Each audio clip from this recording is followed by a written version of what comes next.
Bom dia! Sejam muito bem-vindos ao Band Mulher. No programa de hoje, nós vamos receber aqui no estúdio a presidente do Instituto da Mama do Rio Grande do Sul, Cíntia Seben, para falar sobre o Outubro Rosa.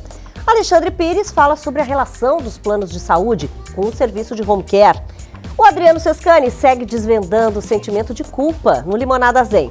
Tudo isso e muito mais no Band Mulher, que tem o patrocínio especial da Simoneto Grupo Duarte, com lojas nas avenidas Plínio Brasil Milano, 1689, Ipiranga, 7630, aqui em Porto Alegre. E na Rua Liberdade, 46, em Canoas. Ambientes lindos e modernos, só na Simoneto.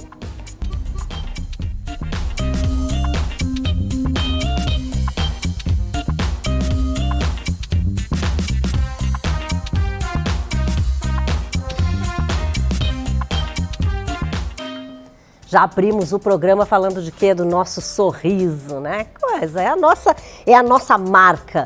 Doutora Luiziane Tomazoni aqui comigo, vocês já sabem que faz a odontologia integrativa, também estética. E hoje a gente vai falar de um assunto que eu acho que muitas vezes a gente nem se dá conta, né, Lui? Que é essa questão da cor dos dentes. O dente pode sofrer, por exemplo, ao longo da vida, alteração na cor? Sim, bom dia a todos. Existe uma gama grande de alterações de cor no dente. Só que a maioria das pessoas acha que, às vezes, por não estar sentindo nada, não estar sentindo dor, tá tudo certo e não precisa ter nenhum cuidado. E isso tá errado. Por quê? Eu vou dar alguns exemplos. Pois é, eu te perguntar em que situações isso pode acontecer, Sim. né? Por exemplo, um paciente que bateu o dente, né? Jogando beach tênis, levou uma bolada, correndo, caiu e teve esse dente sofreu um trauma. Esse dente pode escurecer e essa coloração pode ir desde um cinza claro a um marrom a um preto. Nossa! E isso tem relação com uma necrose pulpar, ou seja, precisa de tratamento. Só que o paciente muitas vezes não sente absolutamente nada. Então, é um caso de que tem necessidade de tratamento. Ou seja, pode alterar a cor assim também. Agora, e essa coisa dos alimentos, né? Da gente realmente usufruir aí do café, do vinho tinto, do chimarrão durante longo tempo. Isso também pode ir mudando a cor do dente? Sim, são pigmentações extrínsecas, né? Ou seja, de algo externo, que acaba pigmentando e vai alterando, sim. Mas isso não é um problema, é apenas um problema estético, né? Que aí muitas pessoas se incomodam e aí querem fazer alguma alteração estética. Tá, o clareamento poderia resolver, as facetas também, né? Se a pessoa não está satisfeita. Sim, claro. Nesse sentido, sim. Mas o que eu quero que as pessoas fiquem atentas é em relação a alterações de cor que precisam realmente de tratamento. Outro caso são manchas brancas, né? As pessoas relacionam cárie a um dente escuro, preto, uma mancha bem escurecida. E nem sempre. Uma mancha branca opaca normalmente é indicativo de cárie. E aí precisa de tratamento, precisa de uma avaliação, de um acompanhamento e às vezes ser tratado também. Quer dizer, mas a gente tem tratamentos para isso, as pessoas não precisam se preocupar. Não, tem tratamento, mas precisa se ligar de ir até o consultório e ficar atento, porque, por exemplo, a mancha branca muitas vezes a gente talvez não veja, né? Não se perceba no dente. Mas se perceber, tem que procurar o dentista imediatamente. Tem que procurar, principalmente nos dentes posteriores, né? A gente enxerga quando a gente se olha no espelho os dentes da frente, mas e lá no fundo que não tem como vocês, né, em casa, escovando o dente e enxergar uma mancha lá no fundo. Pois é, e aí eu te faço a seguinte pergunta, já que tu faz a odontologia integrativa, né? Por exemplo, esse tipo de problema também pode ser relacionado a outra coisa do organismo, a outro sintoma, a outra coisa? Porque já que tu disse que daí tu pede exames e tal, né, sempre. Isso pode ter relação com outros sintomas? Olha, eu não diria que é uma relação direta, né? Mas uma relação indireta, sim. Um paciente, por exemplo, que ingere muito açúcar, né, vai ter uma desmineralização do esmalte e, consequentemente, vai ter uma cárie. Então, sempre tem alguma relação, mas às vezes não é direta, né? Por isso que é importante a avaliação, conversar com o paciente, saber os hábitos dele, para conseguir monitorar isso, né? E a mancha amarela? Porque às vezes a pessoa que fuma, por exemplo, daí sempre a gente diz, é porque ele é fumante, né? Sim. Mas às vezes pode não ser, pode ser uma mancha parecida com aquela, é uma mancha que também deixa o dente feio, né? Sim, por exemplo, pacientes que tiveram uma má formação do esmalte durante a formação do dente.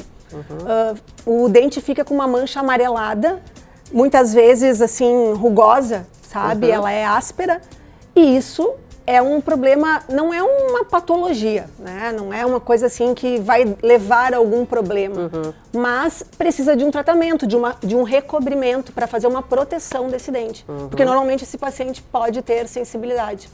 Tá bom, Lu, eu acho que é isso. Alterações, então, na cor dos dentes a gente também tem que prestar atenção. Com certeza. Não é só fazer clareamento, mas você tem que fazer tratamento. Sim. Porque tem outro problema aí, né? Com certeza. Obrigada, viu, Obrigada Lu? também. Bom, e na semana passada a gente viu no Limonada Zen aqui com o meu diretor Adriano Sescani que ele falou sobre sentimento de culpa, né? E é uma coisa que a gente tem muito que discutir sobre esse assunto. Pois então hoje a gente tem um pouco mais desse tema no Limonada Zen.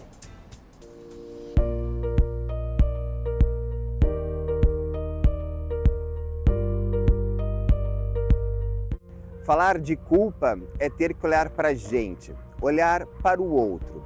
É ter que mexer em lugares difíceis de serem acessados, mas que são fundamentais para a nossa evolução.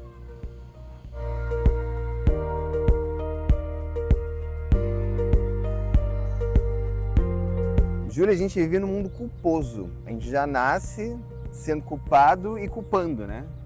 E vive uma vida cheia de culpas.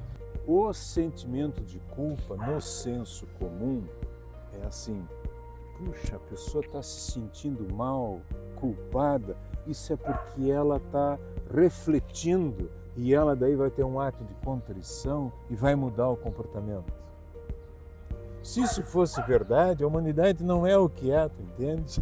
Sim. Porque o que tem de gente se sentindo mal, se maltratando, se criando condições adversas de vida, etc. Se isso fosse real, se a culpa fizesse eu realmente pensar, o mundo não é o que é.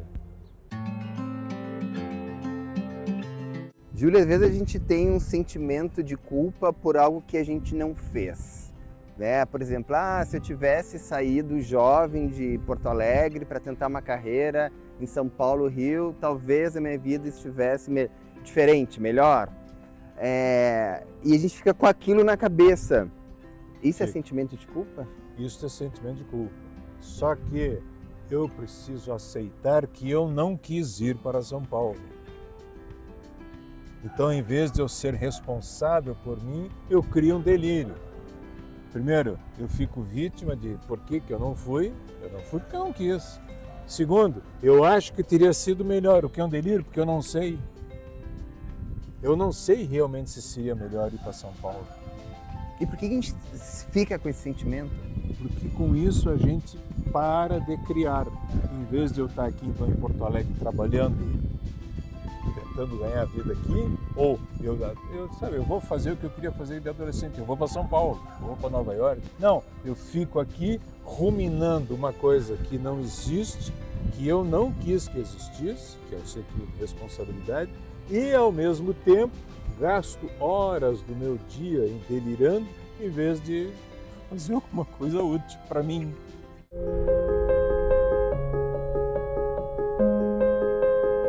E o perdão? Porque as pessoas, no senso comum, perdoam, né, o culpado ou se perdoam e falam muito, tu te perdoa que a culpa vai embora. Faz sentido? Faz para a ilusão de poder. Na maioria das vezes, o lugar do perdão atrelado ao sentimento de culpa é uma maneira de nada mudar.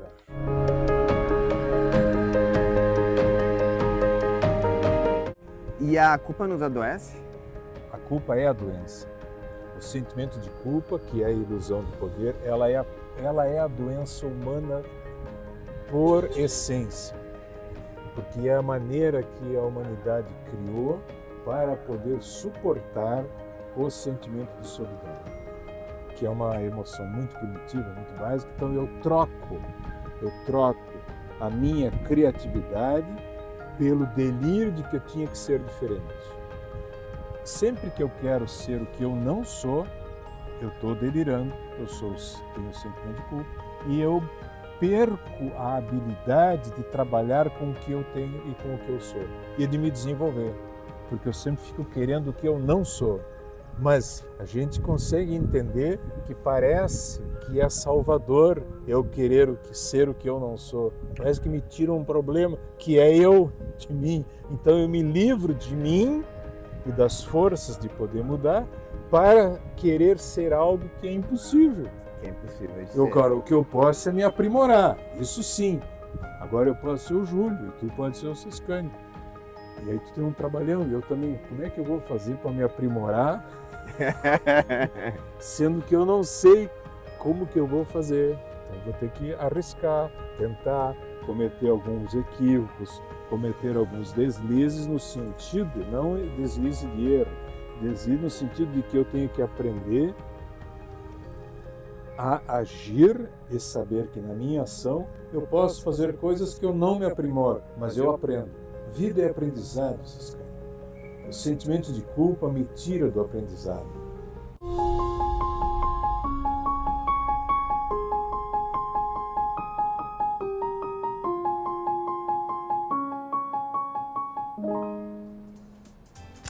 Muito bom a gente tocar nesse assunto, né?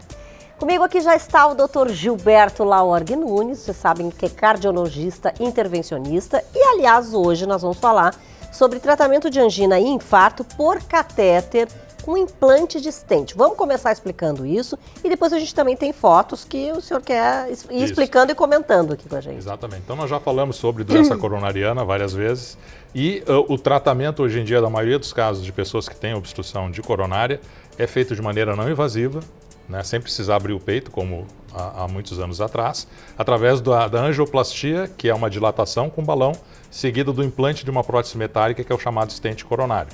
Então, existem vários cenários dentro da doença de coronária no qual o implante de stents pode ajudar os pacientes. Por exemplo, pacientes que têm angina apenas aos esforços, então tem uma limitação, começa a fazer alguma atividade física, subir 2, 3 lances de escada, tem que parar porque sente uma dor no peito. Então, nesses pacientes que são estáveis, como a gente chama, só tem dor em determinada situação de esforço físico, o implante dos stents pode eliminar esses sintomas, melhorando a qualidade de vida e, consequentemente, a tolerância ao esforço, permitindo que a pessoa possa ter uma vida normal, certo? No espectro um pouco mais grave, que seriam os quadros instáveis, em que a pessoa está tendo uma dor em repouso prolongada, o chamado pré-infarto, popularmente chamado pré-infarto. Bom, nesses casos, a intervenção com angioplastia coronária e implante de stents, ela reduz o risco desse pré-infarto evoluir para um infarto e também o risco de morte desses pacientes. Bom, já podemos rodar as fotos, né? Podemos rodar as fotos que são exemplos sobre isso. Isso, porque daí a gente vai explicando melhor com as fotos. Aí, ó. Aqui é para mostrar o acesso pelo punho, pela artéria radial, que eu sou um dos pioneiros do nosso país. Aliás, já ia dizer, exatamente. O senhor é o pioneiro aqui no Rio Grande do Sul. Nessa técnica, que é menos invasiva, recuperação mais rápida, o paciente não precisa ficar em repouso deitado depois. Então, hoje em dia, a gente usa essa via de acesso para qualquer procedimento, seja eletivo, seja de urgência. Aqui, nesse caso, nesse exemplo, a gente vê um paciente com angina instável, que tem 3 coronárias, uma trifurcação comprometida, e no outro quadro, no quadro da direita, a gente vê após o implante dos stents. Então a diferença é marcante, né? O sangue consegue agora fluir normalmente pelos 3 vasos. E aqui é um paciente com infarto do miocárdio em evolução. Nesses casos, como a gente chama, tempo é músculo, então a gente tem que fazer isso nas primeiras 6 horas de início dos sintomas. A gente vê uma coronária direita ocluída no painel da esquerda e depois da recanalização, como a gente chama, com o implante do stent coronário, a gente consegue ver toda a coronária enchendo e isto salva músculo e salva a vida do paciente. A mortalidade, quando a gente faz angioplastia com stent no infarto do miocárdio, a mortalidade é em torno de 2, 3%, contra 7, 8% se for mantido um tratamento convencional, sem a intervenção. E a vida normal depois dessa técnica? Sim.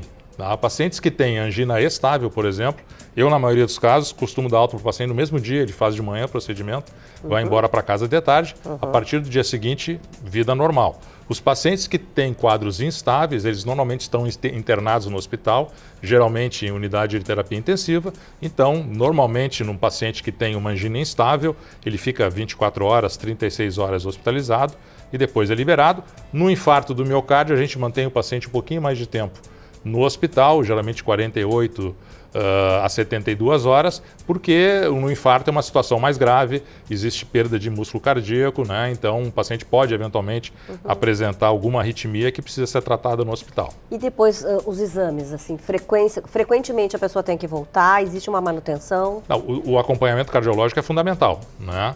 Para a gente evitar que um novo quadro possa acontecer ou que pequenas placas não obstrutivas das coronárias possam eventualmente progredir e causar problemas no futuro. Então, o acompanhamento clínico médico é fundamental e, eventualmente, também se pede algum exame, um teste ergométrico, uma cintilografia e outro exame de imagem para ver como é que está indo a evolução do paciente. E as pessoas fazem a seguinte pergunta sempre, mas quem coloca stent, então, tem uma cardiopatia grave? Não. Isso é uma pergunta muito comum e, frequentemente, os pacientes vêm no consultório querendo um atestado que ele tem cardiopatia grave. Não. Por quê? Porque a gente resolve o problema e a vida passa a ser normal. Então, um paciente que está infartado, por exemplo, que vamos botar o extremo mais grave, que poderia ter uma perda brutal de músculo cardíaco e evoluir depois com quadro de insuficiência cardíaca, falta de ar, cansaço, ele simplesmente fica com a função ventricular preservada, com uma área muito pequena que não funciona, mas a função global do coração se mantém. Então, isso faz com que a sobrevida dele a longo prazo seja igual a de uma pessoa que nunca teve infarto, por exemplo. Tá bem, acho que ficou bem explicado, né? Obrigada, doutor Gilberto. Eu que agradeço. Até sábado que vem com o nosso próximo tema. E agora com você aí de casa, né? Primavera chegou, coisa boa, a gente com esse tempo maravilhoso, quer estar no jardim, quer estar naquela sacadinha que você fechou. Então precisa de um móvel aconchegante, um móvel legal para receber seus amigos e a família. Isso você consegue aonde? Na Lemertz. E ó, com precinho bem legal.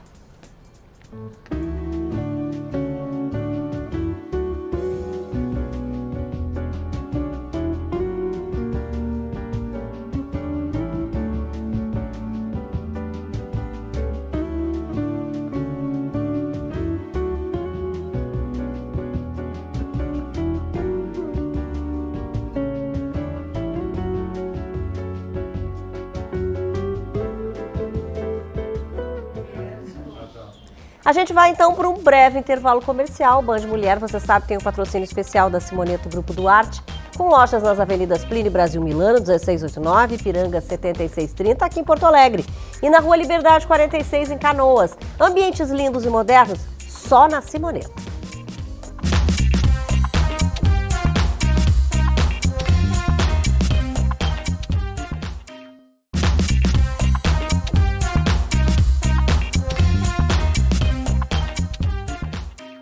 E hoje ela está de volta aqui no Espaço Estilo Simoneto, a Aline Dick, que vocês já sabem que é arquiteta.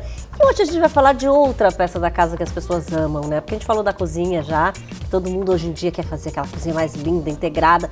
Mas o dormitório mora no coração da gente, né, Aline? Casa é um lugar de bem-estar, né? Com certeza, a gente tem... O que a gente tem que observar, isso assim, para as pessoas que estão pretendendo fazer, né, um dormitório planejado, na hora dessa escolha, na hora de conversar com o projetista e com o arquiteto, o que ele tem que pensar? Eu acho bem importante as pessoas terem ciência a respeito do que elas precisam que esteja dentro do ambiente. Porque às vezes a gente quer colocar a casa inteira dentro do quarto, Exatamente. né? Quer guardar roupa, sapato, tem gente que até escritório às vezes quer colocar também no home office. Exatamente, penteadeira. Então é importante pensar tudo que precisa e se de fato não teria outro lugar, porque eu acho que um erro recorrente é que as pessoas enchem o quarto e ele fica aquela coisa apertadinha, às vezes o quarto não é pequeno e fica com a sensação de muito espremido, porque se colocou tudo dentro daquele espaço. Carrega muito. E eu acho que uma outra questão que é importante de ter o cuidado é de avaliar com atenção todas as peças, que tem tudo que tem para armazenar, para pensar no seu guarda-roupas, no seu roupeiro e, enfim, qualquer outro móvel de uma forma bem específica, de acordo com a sua necessidade, porque né? nem todo espaço tem, por exemplo, um lugar que a gente possa fazer um closet, né? Exato. Então, vai ter que colocar os armários também Isso. ali naquela peça. Isso. Às vezes um espaço pequeno. Exato. Então, tem que pensar exatamente nesses armários, no que vai guardar ali. Exato, eu costumo cuidar com bastante atenção assim, com o cliente, pedir para eles fazerem essa reflexão, para a gente saber quanto de gaveta precisa, quanto de cabide, tem gente que coloca mais roupa em cabide, tem gente que prefere prateleira, então acho que soluções específicas de acordo com o uso são importantes, sabe? E casal também, né? Geralmente tem que se entender, porque o que acontece? Às vezes tem um que tem 1 milhão de sapatos, 1 milhão de ternos, 1 milhão de roupas, e o outro não tem quase nada e fica sem quase nada, fica com um pedacinho só, uma porta. É, bem comum, bem comum. Mulheres, especialmente, a gente tem mais coisa, né? Exatamente, muito mais coisas. Muito mais. Sempre. Então... E que mais, assim, o que sobre cores, né, sobre tendências de dormitório, o que a gente pode falar? Eu te diria assim, eu acho que na mesma linha de não ter um espaço muito preenchido, acho que pensar em cores claras, a gente precisa que seja um ambiente primordialmente calmante, né? E para que ele não fique tão com essa sensação de tão abarrotado, cores claras. Eu também acho que quando é um ambiente pequeno, especialmente, é importante pensar de repente em colocar um espelho de frente para uma janela, que daí reflete a área espelhos. O meu é pequeno e tem vários espelhos nos armários. Espelhos são ótimos para dar essa sensação de amplitude e quando ele reflete a área externa, então aumenta mais essa sensação, né? Então acho que algumas soluções, assim, cuidar os tecidos, cuidar a iluminação também artificial é importante, né? Não, isso é importante também, a questão que tem muita gente que lê à noite, né?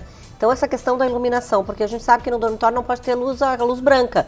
Mas e como é que a pessoa vai ler com a luz amarela, gente? Não, é tranquilo, dá totalmente. Acho que tem um mito em cima da questão da luz branca iluminar mais. Isso não é verdade. E então luz amarela, normalmente nos meus projetos é só luz amarela, não coloco luz branca em ambiente nenhum. E aí não precisa ter essa preocupação, mas acho que é importante ter luminárias específicas, sabe? Se a pessoa tem o costume de ler na cama, ter uma luminária adequada que ilumine o livro, para não ficar forçando muito os olhos, mas também pensar naquela iluminação indireta para trazer o aconchego para a pessoa ir desligando, relaxando, aos assim. pouquinhos. Isso, uma luzinha mais delicada, assim, aconchegante. Mas já sabem, né? Dormitório nem pensar luz branca, né? Não, nem pensar. É bem isso mesmo. Mas são observações que a gente tem que pensar aí na hora de fazer um projeto. Obrigada, Aline, de novo. Agradeço. Estamos já ansiosos para a próxima vez que venha. E claro que a gente segue falando, né, de Simoneto, agora com o merchan deles. Outubro é mês de Urban Arts aqui na Simoneto. Então você que está buscando realizar um sonho de um ambiente de bem-estar e planejado, você agora vai poder ter um pedacinho da galeria Urban Arts na sua casa através da Simoneto. Não é mesmo, Emerson? Nós estamos muito felizes em fazer parte desse projeto, de iniciar essa parceria e estamos muito felizes, né, por levar mais arte para a vida e para a casa das pessoas e vamos espalhar arte juntos. Bacana, então não é sorteio, você realizando os seus móveis planejados com a Simoneto em outubro, você leva a arte da Urban Arts para sua casa. Vem tomar um café com a gente. Gente, essa Urban Arts é maravilhosa, comentávamos aqui, inclusive, a Stephanie disse que já tem uma peça deles lá no consultório. Eu amo, acho lindo. Bom, mas o assunto de hoje da Stephanie, gente, acho que as mulheres vão ficar meio assustadas até, porque quem é que não usa esmalte, né? Eu até hoje tô sem, só com uma base de unha, mas a maioria das mulheres usa esmalte. E aí, muitas vezes se tem uma alergia que não se sabe, nem se sonha que possa ser do esmalte. Isso mesmo. É um caso interessante, eu fiz um post até uns dias atrás, tu mesmo comentou ele. Eu inclusive salvei ele, gente. Isso mesmo, porque o primeiro sintoma de alergia aos esmaltes é na pálpebra. Então é aquela descamação, aquela vermelhidão, principalmente na pálpebra superior, na pálpebra inferior, bem próximo aos olhos. Porque a gente mexe e é o local de pele mais fina do corpo, fora as mucosas, claro, mas é a pele mais fina. Então o primeiro sintoma de alergia aos esmaltes é em volta dos olhos. Então às vezes as pessoas acham que estão com alergia a uma outra coisa, uma planta, um perfume, colocam a culpa em tudo e não pensam no esmalte. E aí a grande dica é, quanto mais metalizado e brilhoso o esmalte, mais ele causa alergias, porque ele tem mais metal. Então, assim, esmaltes cintilantes, esmaltes com glitter, esmalte metalizado mesmo, são piores. Então, tentar, quando observa qualquer alergia ao redor dos olhos, primeira coisa é trocar o esmalte por um esmalte cremoso mesmo, né? Que é aquela cor lisa, sem brilho, sem cintilante, sem E nada. às vezes pode ser a marca? Pode ser a marca, porque dependendo cada marca tem a sua formulação, então pode ser algum ativo específico daquela marca, ou pode ser um ativo que tenha em praticamente todos os esmaltes. Aí entram os esmaltes hipoalergênicos. Tá, né? então quer dizer que a gente pode procurar, percebendo que tem essa alergia, esse tipo de esmalte. Esmaltes hipoalergênicos, antialérgicos, né, como são mais conhecidos. E também algumas marcas, por exemplo, a Colorama. Tem a Colorama 5 Free, que é livre de 5 metais que geralmente causam alergia. Mas aí tem que ser bem observador para saber quais são, né? Não, o que tão ideal é causando. fazer um teste de contato com o alergologista para saber exatamente os ativos. Aí dá para ser até manipulado esmalte sem aquele ativo se não é encontrado pronto. Mas dá para tentar fazer um teste terapêutico que a gente chama. Isso a gente chama de teste terapêutico, que é tu ir mudando as marcas e observando como que tu responde clinicamente. Né? E também ter o cuidado que algumas pessoas também, aí não é do esmalte, mas assim, os mesmos metais que tem nesses esmaltes cintilantes e metalizados, também tem às vezes no interior dos calçados. Sabe a sapatilha que é pintada de dourado dentro? Sim. Então algumas pessoas começam a desenvolver dermatites nos pés, por exemplo, às vezes Tem que cuidar isso. daquele metal. Ou a sombra muito cintilante, muito brilhosa. O E rímel pode ter muito estatisticamente, metal. tem muita gente que tem essa alergia a esmalte? É muito difícil uma semana que eu não atendo alguém. Sério, Mas gente? eu não tenho dados estatísticos, não fui pesquisar, Sim. mas muito. E E geralmente que a pessoa não quando eu sabe que é. falo que é do esmalte, vem um desespero, porque em volta da unha não tem nada. Claro. E geralmente não tem mesmo, tem que estar muito avançado essa dermatite. Então os primeiros sintomas é em volta dos olhos, mas também dá no pescoço. Às vezes onde a pessoa passa a unha ou manuseia em pele fina e dobras, dá vergões, E o fica removedor vermelho. de esmalte também tem que A cuidar? acetona é muito pior, é melhor removedores mesmo, hidratar bem e usar esses esmaltes, como eu falei, hipoalergênicos, trocar as marcas. O ideal que a gente fala seria ficar pelo menos uns 2 meses sem esmalte nenhum. Isso que eu ia te perguntar. Pra deixar o sistema imunológico Exato. dar uma esquecida, dar uma acalmada. Tá, se a pessoa então sente e vai lá e verifica que tem essa alergia, Eu né? peço pelo menos 8 semanas Fica sem nada. E aí depois, ou a gente vai pro alergologista para fazer os testes, ou a gente faz um teste terapêutico que é iniciar um esmalte de determinada marca e fazer o teste para ver como que a pessoa se comporta, né? E às vezes E até o hidratar cremezinho muito, também. hidratar muito essa região dos olhos ou do pescoço para que essa pele seja restaurada, né? Tá bem, então, olha, essa foi uma novidade aqui pra nós mesmo, porque eu não tenho, graças a Deus, né? Eu também. Acho que nunca me dei conta. Obrigada, viu, Stephanie? Até sábado que vem. Gente, e hoje o Alex não está aqui, né? Mas vai falar com a gente sobre a relação das operadoras de saúde com o home care. O tema que nós vamos trazer aqui é sobre as operadoras de saúde e o home care. Sim, as operadoras de saúde, ou seja, os planos de saúde, eles pagam o sistema de home care dentro de casa. Claro que isso tudo de uma forma eletiva. O que quer dizer essa questão do eletivo? Bom, a operadora de saúde, ela tem um protocolo de atendimento domiciliar e neste protocolo o paciente ele vai se encaixar ou não para a atividade de atenção domiciliar. Bom, se esse paciente se encaixar, se enquadrar dentro do programa de atenção domiciliar, se inicia um processo então de contato com a ACG Home Care ou com outra empresa de atenção domiciliar.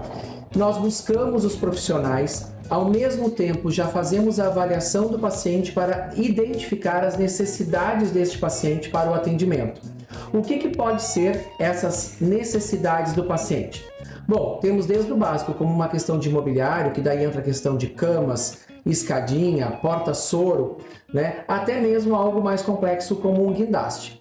Passando essa questão do mobiliário, a gente tem a questão dos equipamentos. Que tipo de equipamento essa empresa, esse paciente vai poder ter disponibilizado para eles? Bom, na parte de oxigenoterapia, nós temos toda a parte de concentrador de oxigênio, nós temos também os ventiladores mecânicos ou mesmo apenas um oxigênio portátil. Tudo isso à disposição do paciente em casa se ele estiver dentro dessa elegibilidade do home care com o protocolo de oxigênio. Além desses equipamentos, a gente também pode fornecer bombas de infusão, a gente pode oferecer nebulizador, aspirador, tudo isso dentro dessa complexidade que vai ser montado na casa do paciente. Bom, dado isto, a gente vai para a parte de materiais e medicamentos. O que nós podemos fornecer em materiais e medicamentos? Simplesmente tudo.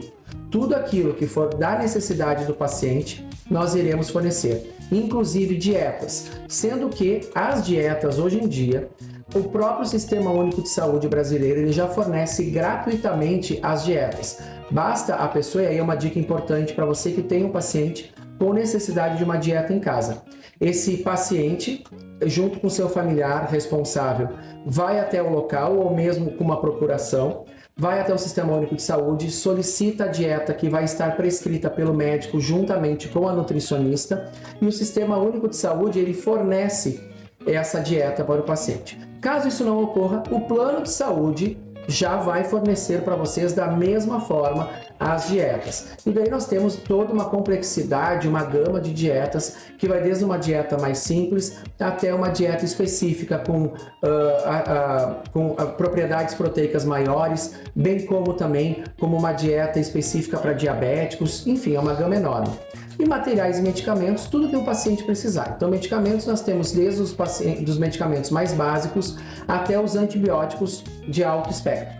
Materiais também. Nós temos desde materiais simples, como uma sonda de aspiração, uma sonda de urina, como gaze, enfim, tudo que for necessário para o andamento desse paciente em casa, até curativos mais complexos, como curativos de ponta, né? E também os curativos a vácuo, que é uma novidade no mercado. Então, isso tudo o nosso complexo, a nossa empresa já possui para atender às necessidades do paciente.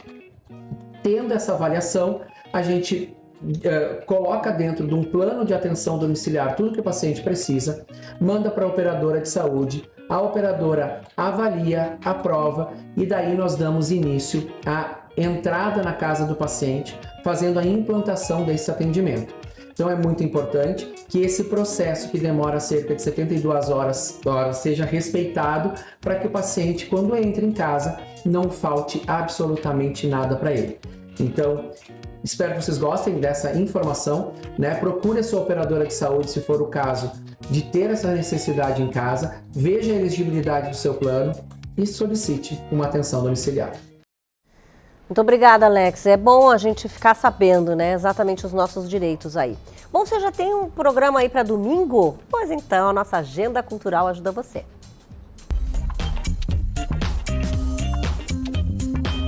Olá, pessoal do Band Mulher, eu sou Bruna Paulin, sou curadora e criadora do Samba do Quintana, um evento promovido pela Casa de Cultura Mário Quintana, onde mensalmente, um domingo por mês, a gente ocupa ali a Travessa dos Cataventos com uma grande roda de samba.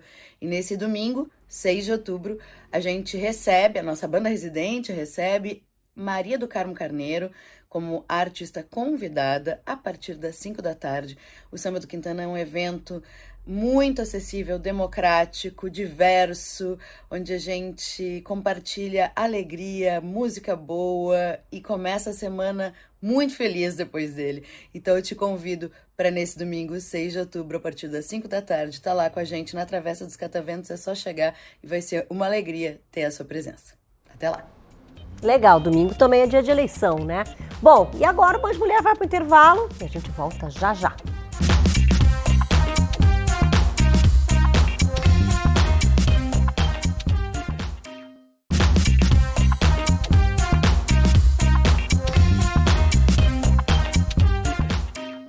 De volta com o Band Mulher. Você já ouviu falar de afiliação socioafetiva? Esse é o tema de hoje da doutora Virgínia Lobato Flores. Oi, Regina. Bom dia. Um bom dia para o pessoal de casa também. Muita gente não sabe, mas é possível sim que uma pessoa tenha 2 pais ou 2 mães na sua certidão de nascimento. Pai e mãe biológicos, nós já sabemos do que se trata. Mas você já ouviu falar em afiliação socioafetiva? A filiação socioafetiva é o reconhecimento jurídico da maternidade ou da paternidade com base no afeto. Neste caso, não há o vínculo de sangue entre as partes. Uma situação muito comum é quando um homem ou uma mulher cria o filho do seu companheiro ou da sua esposa como se filho fosse.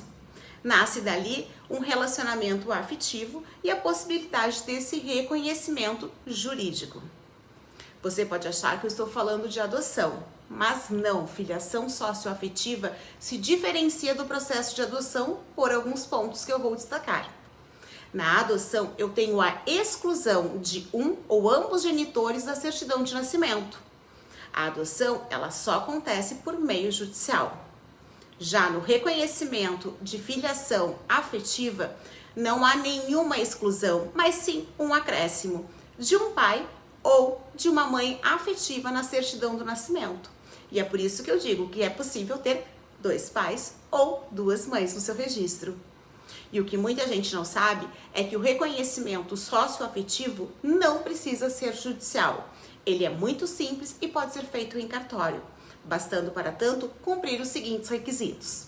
Ele é exclusivo para crianças acima de 12 anos de idade que deverão concordar com o pedido de adoção. Além disso, é um reconhecimento unilateral, ou seja, ele só pode ser feito pelo pai ou a mãe socioafetivo. Deverá ser apresentada a prova do vínculo afetivo entre a pessoa que está adotando e o adotante. O consentimento do pai ou mãe biológicos conforme a situação. Um atestado do registrador sobre a existência da afetividade. E, por fim, um parecer favorável do Ministério Público.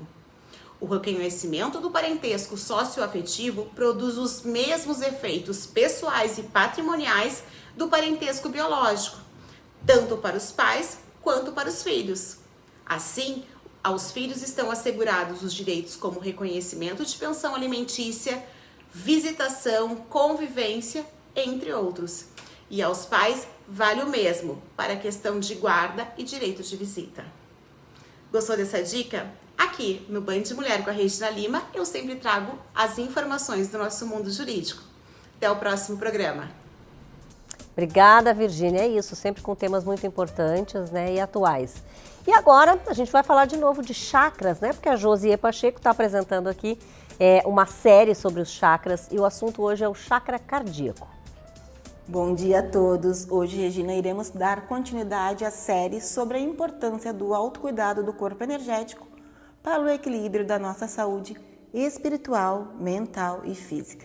Gostaria de ressaltar que a doença é multifatorial.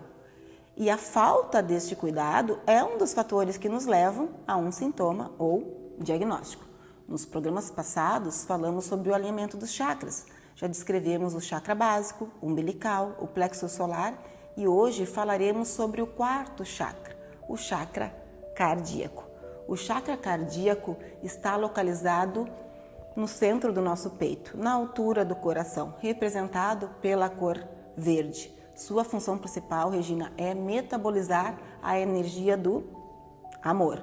O poder pessoal de amar e ser amado é despertado neste chakra, que tem a função de fortalecer o nosso sistema imunológico. Sua tarefa é unir os 3 chakras inferiores e os chakras superiores, resultando em harmonia e sabedoria plena. Ele é o mediador entre o corpo e o espírito. É chamado como a morada da alma. O chakra cardíaco está diretamente ligado ao órgão coração, ao sistema circulatório e cardiorrespiratório. O funcionamento harmônico desse 4º plexo promove a visão de que as pessoas e tudo à nossa volta são semelhantes. O amor incondicional, a compaixão, a unicidade, empatia se fazem com naturalidade e o perdão tem espaço fácil nesse centro energético. O chakra do coração, como também é chamado, guarda nele o poder emocional, a esperança, a confiança, a entrega, a aceitação, a inspiração, o amor próprio e a habilidade de dizer sim para a vida. O funcionamento falho desse chakra, Regina, costuma comprometer bastante a nossa alegria e o fluxo da abundância e o amor. Em desequilíbrio, causa tristeza, dificuldade em perdoar, julgamentos e críticas severas relacionadas, inclusive, à própria pessoa. Também gera hostilidade, egocentrismo, ressentimentos, medos profundos, amarguras, incapacidade de se amar e de amar aos outros e também de receber o amor. Quando funciona em excesso, costuma deixar a pessoa vulnerável, carente e dependente do amor do outro. Os problemas físicos de saúde relacionados a esses chakras são doenças cardíacas, pulmonares, dores nas costas, ombros, doenças nas mamas, entre outras que se encontram nessa região torácica. Para melhorar o funcionamento do chakra do coração, em primeiríssimo lugar, pessoal, devemos voltar a nossa atenção para limpar as emoções negativas, como mágoas, manipulações, descrença, desconfiança na vida, mentiras, rejeição, medo de sofrer, perdas e vinganças. As terapias integrativas nos auxiliam na prevenção de doenças e no equilíbrio desse chakra. Em casa, podemos utilizar as seguintes ferramentas para o alinhamento. Praticar a gratidão, a oração, meditar de 1 a 5 minutos por dia, a conexão com a natureza, utilizar a cromoterapia, consumir alimentos saudáveis com um pigmento da cor verde, manter as plantas nos ambientes também desta cor e na decoração, no vestuário. Cuide-se. Um final de semana saudável a todos.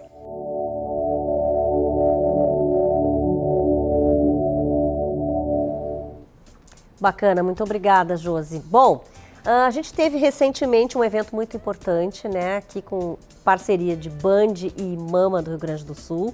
Foi um evento lindo, né? E a gente acompanhou tudo, a Band foi lá através da Maria Fernanda Luxinger, que é a repórter aqui da Band, e vai nos trazer agora como é que foi esse evento que é de lançamento, né, da campanha do Outubro Rosa. Muito mais do que uma cor, o rosa simboliza a chegada do mês que representa a luta de milhares de mulheres. Outubro é tempo de prevenção e atenção ao câncer de mama. Outubro Rosa é conhecido por ser um mês tradicional de prevenção ao câncer de mama. O IMAMA, o Instituto da Mama do Rio Grande do Sul, trabalha há anos com as mulheres gaúchas para fazer essa prevenção e ajudar no diagnóstico precoce. É isso que salva a vida de muitas mulheres por aqui. A gente acompanha aqui nessa mesa alguns dos produtos. Essa camiseta aqui é a camiseta tradicional da Caminhada das Vitoriosas. Esse ano custa apenas R$ 35,00 e é um valor que de fato pode salvar vidas. Todo o dinheiro das compras desses produtos são revertidos depois em vendas, né? Essas vendas são revertidas depois em valores para o IMAMA. E aqui atrás de mim acontece um evento super importante, super especial, uma palestra com representantes do IMAMA, representantes da Band, para falar justamente sobre a prevenção, atenção e autocuidado das mulheres gaúchas e, claro, de todo o Brasil. A principal visão do IMAMA é erradicar o câncer de mama como uma doença que ameaça a vida das mulheres. A recomendação é que as mulheres façam a mamografia anualmente a partir dos 40 anos de idade. Isso, a partir dos 40 anos de idade, devem seguir fazendo anualmente e, se possível, incluir uma ecografia mamária complementar. Antes dos 40 anos de idade, o diagnóstico precoce pode ser feito também através do autoexame, né, e do exame clínico da sua mama. Uma vez que toda mulher também deve fazer um exame de prevenção do colo do útero anualmente com o ginecologista, ela deve aproveitar esse momento e também o ginecologista deve fazer o exame físico das mamas. E aí procurar ver se tem alguma alteração, algum nódulo palpável. E no autoexame em casa, uma vez por mês, as mulheres que ainda menstruam, 5, 7 dias depois da menstruação, procurarem se tocar, né? Botar a mão na sua mama, fazer o autoexame e procurando identificar alguma alteração, até mesmo na pele, alguma ferida, alguma secreção no bico do seio. Tudo isso deve chamar atenção e se achado alguma coisa, procurar o médico o mais brevemente possível. O mês será de cobertura especial na programação das rádios e da TV. O pontapé inicial foi o programa Happy Hour da Band News FM, com convidados especiais que trataram sobre o tema. Junto com o IMAMA, a gente vai trabalhar nos nossos programas, com os nossos jornalistas, em entrevistas, em reportagens durante o mês todo, para que a gente possa levar para os nossos ouvintes e telespectadores todas as informações, né, sobre o diagnóstico e a importância do diagnóstico precoce, né, precisa ser feito. Para adquirir os produtos, basta buscá-los na sede do IMAMA ou com parceiros da instituição. A agenda de eventos do mês é intensa, para que a mensagem chegue no maior número de mulheres possível. Nós temos uma programação no mês de outubro que ela é pontual, que ela acontece todos os anos. Nós temos o Bike Day, que vai acontecer agora no dia 5 de outubro. Ele sai da Rótula das Cuias às 9 horas da manhã. Temos também alguns outros eventos, que são eventos menores, com alguns parceiros, que essas parcerias são muito importantes para a instituição. E nós encerramos o mês de outubro, no dia 20, com a Caminhada das Vitoriosas, que é um momento de celebração, onde nós convidamos toda a sociedade, as mulheres que passaram por um tratamento de um câncer, os seus familiares, para comemorar a vida. Porque o câncer não é um diagnóstico de morte. Existe cura, existe vida após um câncer de mama. Pois é uma programação intensa mesmo, né? Em outubro tem que ser, mas a gente sabe que isso é o ano inteiro. Tá aqui comigo ela, né? Que vocês viram ali, acabaram de ver na reportagem, a presidente do IMAMA do Rio Grande do Sul, a Cíntia Sebem. Obrigada por ter vindo, Cíntia, aqui com a gente. E vamos explicar um pouquinho, eu acho que ainda para quem não está tão próximo do IMAMA, né? Quem tem acesso hoje, quem o IMAMA atende, que mulheres são essas, né? Que o IMAMA está próximo e dando esse apoio. Regina, eu queria agradecer o convite, né, por estar aqui no teu programa hoje, a Band também, por essa parceria tão importante para a instituição, para que a gente possa levar para o maior número de pessoas essa informação acerca da importância de um diagnóstico precoce. O Instituto da Mama, ele foi criado há 31 anos pela doutora Mayra Calef, que foi presidente da instituição durante 30 anos.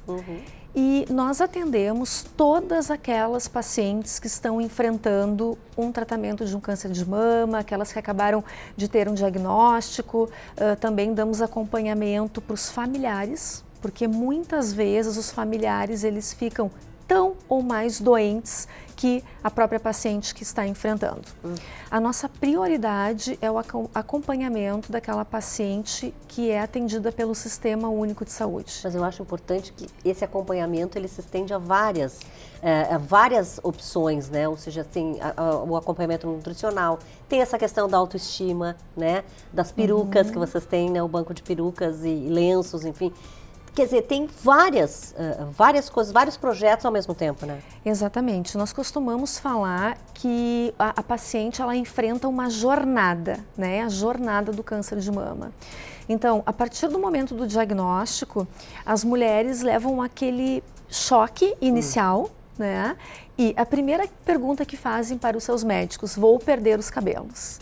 Porque um tratamento com uma quimioterapia, a mulher ela vai perder o cabelo. E isso é de fundamental importância para todas nós. Verdade. Né? Qualquer mulher tem a preocupação com os cabelos.